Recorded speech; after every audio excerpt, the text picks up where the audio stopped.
Let's now bring in Alan Fisher. He's joining us from occupied East Jerusalem. Because, Alan, we've seen really shocking footage of Israeli forces stripping Palestinian men, detaining them. What more are you hearing from your end about this?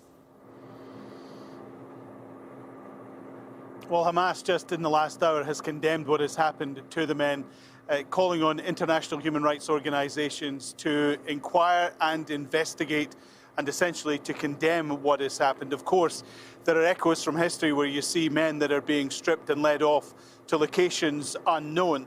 The Israelis say that the men were apprehended in and around Beit Halea. Many of them gave themselves up. They are suspected of terrorism and they're being taken to a facility in Israel to be interrogated.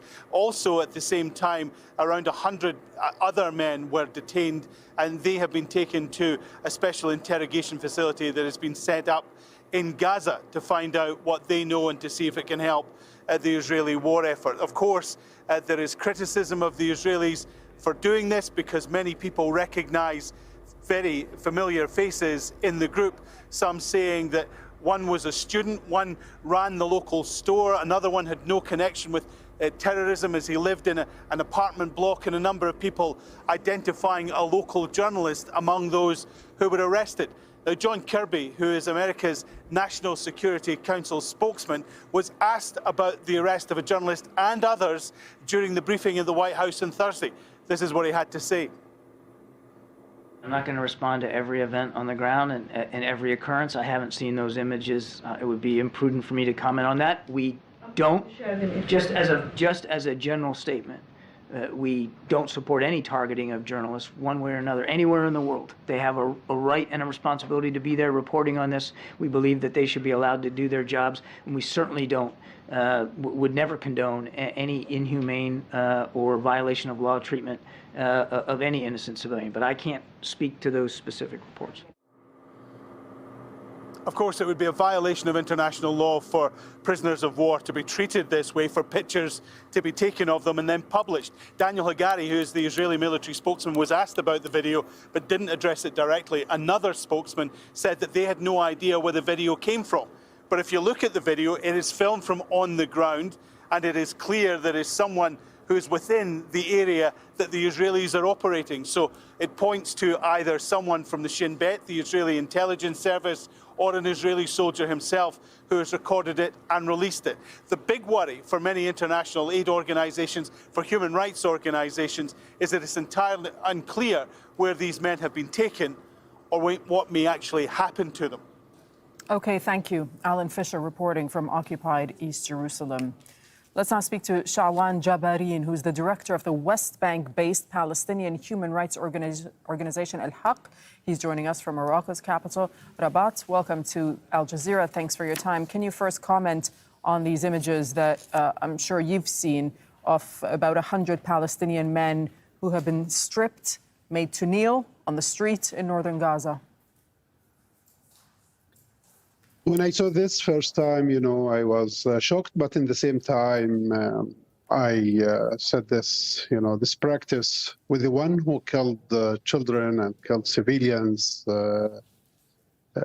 with the thousands can make something like that. But the first thing jumped in my mind when I saw the pictures, the Second World War, to be honest with you, how they treated,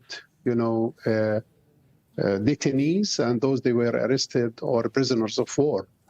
That's the case. Right. I think this inhuman, this is a torture, it amounts to torture. And more than that, it's a war crime and the crimes against humanity. Right, and there are a lot of questions now about where these men will be taken to, what will happen to them. And Israel, being an occupying power, has certain obligations. What are these obligations that would prevent Israel from treating these Palestinians in this way? Look, Israel is an occupying power first. Gaza is still occupied. Israel, they have no right to do this, even if they are occupation or occupying power or not. This is something, it's the minimum level of humanity to treat people, in a human way. That's the case. Even if they are occupation, if they are not, this is not the problem. But the main thing is what they are where they taking them. This is also another question. The other question jumped to our mind is how they treated those they were captured or they were arrested in October 7th and October 8th. How the Israeli treated them. How many of them they are still alive? Right. When they captured them, for instance, did they kill them? This is an issue. Where they are now? Who's still alive? There are many questions. So how is your organization? How is your organization Al-Haq, which defends human rights, how is it scaling up its response to these violations in Gaza, as well as violations we see in the occupied West Bank? Practically, what can you do? Look, what we do, we try to document these things and also to write and to call for legal actions against the Israelis. And we are asking also the International Criminal Court to act. This is not the first time. And even, to be honest with you, we are concerned about all the Israeli prisoners and detainees. And you yourself, you documented some of the cases from the people they were released from prisons lately in the exchange. They are treated them badly, they torture them, they took their belongings, they leave them with nothing.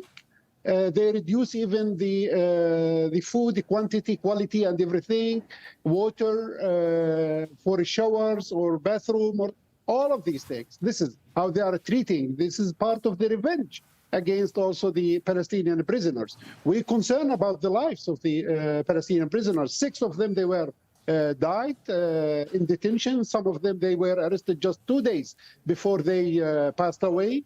Here, there is a big question about how they treated them. Right. This is part of the torture. This is the thing. We are concerned, and I think Israel, they have no right to move them to Israel.